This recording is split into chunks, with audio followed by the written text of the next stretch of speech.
এটা হচ্ছে ঢাকার অভিজাত এলাকা, অর্থাৎ সবচেয়ে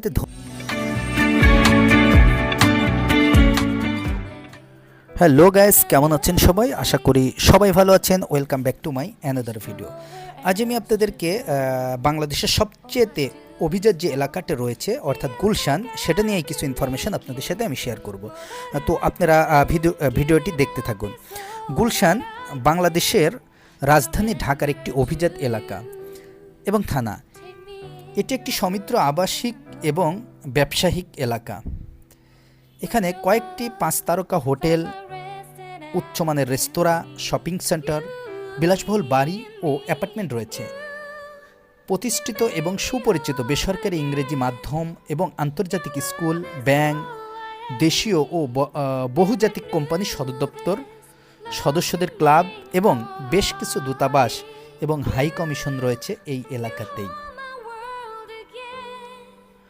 গুলশানে অনেক বাংলাদেশি এবং আন্তর্জাতিক কোম্পানির অফিসও রয়েছে। একসময় ঢাকার প্রধানতম কমার্শিয়াল হাব বা ব্যবসা বাণিজ্যের কেন্দ্র ছিল মতিঝিল। অফিস পাড়া, ব্যাংক পাড়া বলতে তখন সবাই শুধুমাত্র মতিঝিলকেই বুঝতো এবং তৎসংলগ্ন এলাকাকেই বুঝতো। তবে সময়ের সাথে সাথে এসেছে পরিবর্তন। বর্ধিত ঢাকার নতুন বাণিজ্যিক কেন্দ্র বা কমার্শিয়াল হাব হয়ে ওঠে গুলশান এবং এর আশেপাশের এলাকা।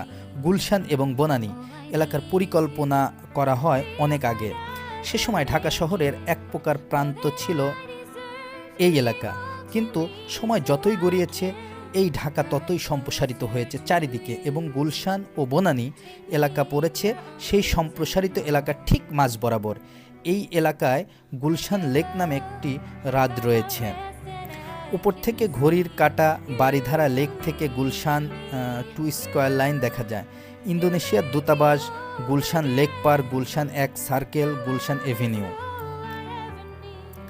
ঢাকার উত্তরে বসুন্ধরা বা উত্তরা, দক্ষিণে মতিঝিল বা পুরান ঢাকা, পশ্চিমে ধানমন্ডি বা মোহাম্মদপুর, আর পূর্বে বনশ্রী, আফতাবনগর। যে অঞ্চলেই ধরা যাক না কেন, সব এলাকা মোটামুটি মাঝখানে পড়েছে গুলশান এবং বনানী। গুলশানের চারিদিকে মহাখালী, নিকেতন, তেজগাঁও, বারিধারা, বাড্ডা, বনানী ক্যান্টনমেন্ট এলাকা। এলাকাটি মূলত 2টি অংশের, যথাক্রমে গুলশান 1 ও গুলশান 2 নামে পরিচিত। গুলশান 2 এর বড় একটি অংশে বিদেশি দূতাবাস বা অফিসসমূহের অবস্থান। ঢাকার অন্যতম গাছপালা শোভিত এই এলাকা যদিও একটি আবাসিক এলাকা হিসেবে উল্লেখিত, কিন্তু বর্তমান সময়ে বিভিন্ন কারণে এটি একটি বাণিজ্যিক এলাকায় পরিণত হয়েছে এবং হচ্ছে।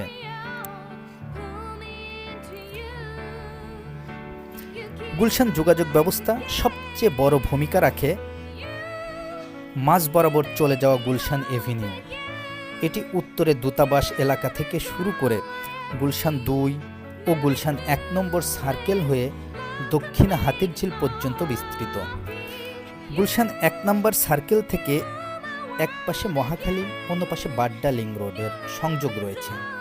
গুলশান 1 নম্বর সার্কেল থেকেই দক্ষিণ দিকে চলে গেলেই পৌঁছা যায় নিকেতন, হাতিরঝিল কিংবা তেজগাঁওতে। আর 2 নম্বর সার্কেলের সাথে সরাসরি যোগাযোগ বনানী, বারিধারা প্রমুখ এলাকায়। এছাড়াও বনানী 11 নম্বর রোডের মাথায় লেকের উপর দিয়ে নতুন ব্রিজ নির্মাণ করে নতুন যাতায়াতের মাধ্যম তৈরি করা হয়েছে, যা বনানী ও এয়ারপোর্ট রোডের সাথে গুলশান যাতায়াতের নতুন মাধ্যম তৈরি করেছে।